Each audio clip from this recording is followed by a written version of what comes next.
So I wanted to share this with you, real-time stories with Ron Siegel. So here they are. This was one that we just did an analysis yesterday. And one of the clients and one of the agents that we work with, he's a listing agent and sent over a a scenario for us to analyze. And we do that a lot for the listing agents because they want to see, maybe there's a better way to bridge the gap between what the buyers want to pay and what the sellers are willing to sell for. So we do that on a regular basis to take a look and say, hey, could there be a better way? Could it be that we can bridge this gap? What's important to the seller? Well, that's pretty simple. What's important to the seller, especially right now, is what is the total price they're going to get for the property. That's a big number. So that would be the $800, $900 million number. That's the important thing to the seller. What's the important part to the buyer? There's two numbers that the buyers really need to focus on. Number one is the amount of money they have to come out of pocket with. How much is it going to cost them to close the transaction? That's going to be the down payment and any points, buy down fees, loan costs, title, escrow, all of that, whatever, or taxes, the whole 9 yards. That's what's important to the buyer, is the amount of money they have to come out of pocket with, number one. And number two, the payment. Can they afford it? Can they qualify for that? Now, no one wants to overpay, but the focus here is, can I afford the property? If the property is something that you're set on, that you really like the property and it meets your desires, well, the next step is, can you afford it? Are you eligible to buy it? Well, if that's the case, let's take a look and understand that so many people they've never been exposed to multiple methods of financing. So what they go with what they know. What do they know? Well, if I've got a $900,000 property and I offer $850 or maybe $860 or maybe $865, well, my payment should be lower. Well, it might be true if all things are being equal.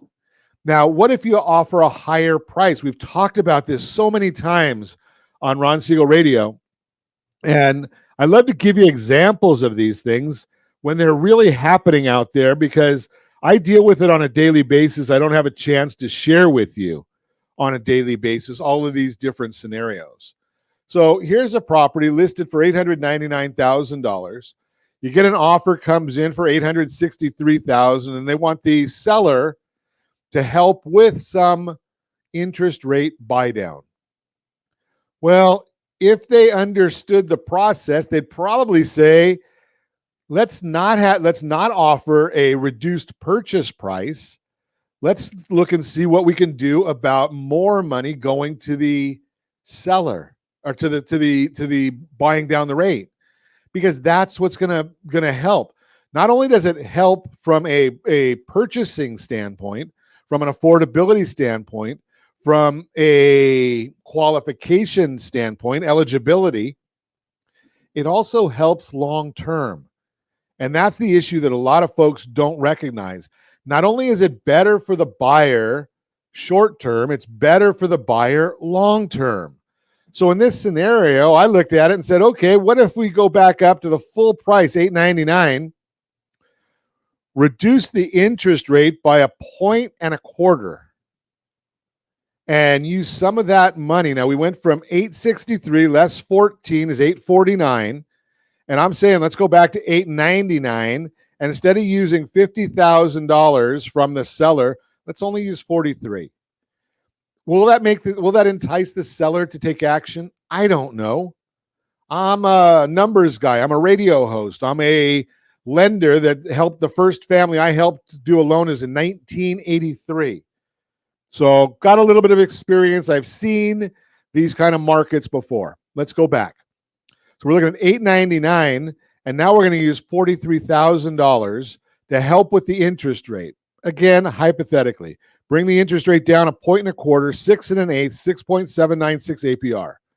Well, what does that do? That brings down the payment by $360.98 every single month. And it cost an extra about $9,000, $10,000 out of the pocket of the buyer to make this happen. Now, there are ways that we could bring that down as well, but we increased the cash out of the buyer's pocket by about $10,000. So what does that do over time, though? Now, we know that we keep our properties. Right now, it used to be 5 or 6 years. Lately, it's been 13 years is how long we're keep staying in a property. So what I do is I look and say, okay, what is the interest expense over 13 years? Well, we're going to save, with the second scenario that I laid out, $92,000. So we paid an extra $50,000 and we saved $92,000. Now, if I were to gone in, I could have gone in and said, okay, what happens if we take that same $360 and either apply it to the mortgage, bring down that principal amount, or put it in a safe, secure investment like we talked to Todd Halterman about yesterday. And then you look at what that tells you about the time value of money. Time value of money. Now, this particular individual also just so happened to be a veteran, and we appreciate all of our veterans. So we looked at it and said, okay, what happens if we use that VA eligibility and they were going to put 20% down. I said, okay, let's go to 15% down and use the other 5% to try and help with the pricing. And we're also going to get, because on that one, the VA allows for a 37.5 was the amount that they could do on the VA loan for the amount of seller assistance. So we're using some seller assistance. We're using some of the buyer's money, but take a look at what happened. We ended up going from $175,000 in cash to close to $158,000. Wow. So that's what, 17,000 less, if my math is correct. I'm doing it on air, so I'm just doing it in my head. That's 17,000 less. The payment is $359.35 less. That's all after building in the funding fee and all the other costs.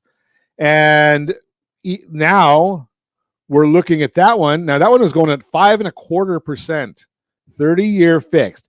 Now, when I'm talking about the interest rate, I better make sure the compliance people are happy. 6.331 is the APR. So when I talk about these things, what I'm actually looking at is I'm saying, okay, what is it doing long term?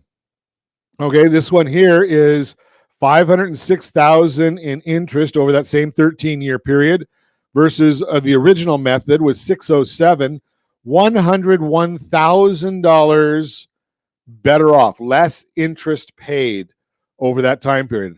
$101,000 in less interest.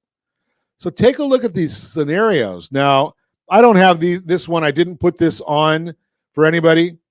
But if you want to take a look at some that we've already shared and we've put online, rsrpaymentassist.com, rsrpaymentassist.com.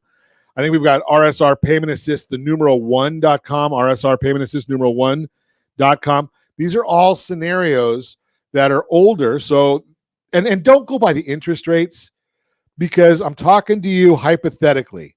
I'm also saying to you that if you don't do these things the right way, if you don't have a lender that understands them, you will trigger high cost and predatory lending violations. You will trigger those.